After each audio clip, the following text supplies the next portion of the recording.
Leenci fi qeerransiitu kan jaalatanii yaa gara suudhukii biyya abdatanii goota abdatanii. Dajjaazmaach Garasuu Dhukiin seenaan isaanii weerara xaaliyaanii fashaleessuu keessatti maal fakkaata kan jedhu ilaalla. Leenci fi qeerransiitu kan jaalatanii leenci fi qeerransiitu kan jaalatanii yaa gara suudhukii biyya abdatanii goota abdatanii. Maatii isaaniif ilmoo jaaffaa kan ta'an Garasuun Ebila 19 bara 1897 akka lakkoofsa Itoophiyaa Shawaa Kibba Lixaa naannawa magaalaa Walisoo magaalaa Finfinnee irraa kiiloomeetira 104 irratti Maaruu bakka jedhamutti dhalatan. Tapha fardaa, darbannaa eeboo fi gaachanaan qolannaa, adamuu fi mala waraanaa abbaa isaanii Qanyaazmaach Dhukii jalatti barataniiru. Garasuun tapha jaalatan keessaa tokko tapha fardaati. Umurii isaanii waggaa 10tti farda booraa waan taphataniif abbaa booraa.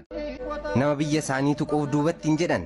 Gootummaa daa'imummaa isaaniin qaban akka cimsataniif abbaan isaanii Qanyaazmaach Dhukiin gahee guddaa taphatan.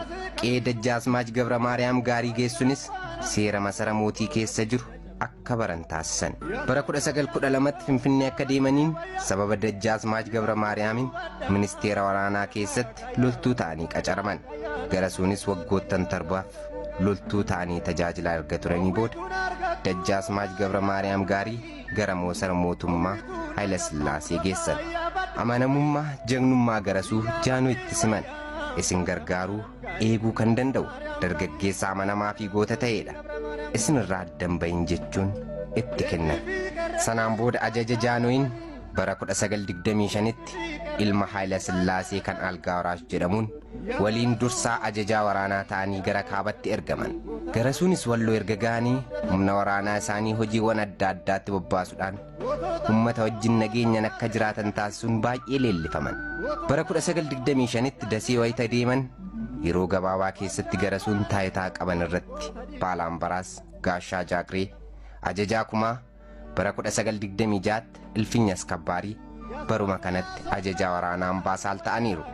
Bara 1927tti ajajaa kumaa Garasuun waraana waliigalaa Walloo keessa jiru walitti qabanii Ambaalaageetti akka duulanii fi waraana Raas Kaasaa Haayiluutiin akka walitti makaman ajajaman. Waraanni ajajaa kumaa Garasuu Dajjaazmaach Haayiluu Kabbadaa, Dajjaazmaach Tasfaayee, Dajjaazmaach Daamxoo waliigala humni waraanaa 45,000 ol gara Tambee akka deemu Raas Kaasan ajajan. Ajajaa kumaa Garasuunis amajjii 12 bara 1928 waraana Tambee jalqaba banan. Haala yeroo sanaatiin fakkeenyaaf beeta mangistii keessa hin seenan Algaa Waraashiin wal bare Tambeenitti ergame Tambeenitti ergamnaan loltoota Oromoo ajaabii isaa kan turan Oromtoota wajjiniin Tambeenitti waraana biraa dura kan toksii dhukaasa banee fi kan diina barbadeessee ukkaamsee qabe Garasuu ture. Achumatti Garasuun kan akka aduu mul'atee akka ifaa ife jechaadha. Lolli sitti fufe gootonni Itoophiyaa hedduu onneen lolanis hanqina meeshaa lolaa beelaa fi meeshaa waraanaa ammayyaatiin summii gaazitiin dhuman. Waraanni Garasuu Dhukiis dursee lolaa waan tureef baay'een isaanii ajjeefaman. Hanga ammaatti Garasuun garuu osoo dhukkubsatanuu lolaa jiru. Dhukkubsadhe jedhees duubatti hin jenne. Summiin gaazii xayyaara loltoota Xaaliyaan irraa gallakkifamu lubbuu namaa osoo hin taane bineensota biqilootallee lafarraa gubaa ture. Kun yeroo hedduuf itti fufe. Waraanni Tambee jalqabaas haala suukaneessaa ta'een amajjii 16 bara 1928tti xumurame.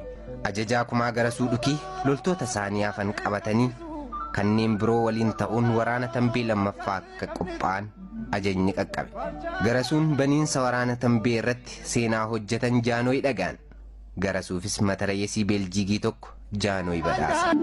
Yaa Garasuu Dhukii biyya abdatanii goota abdatanii.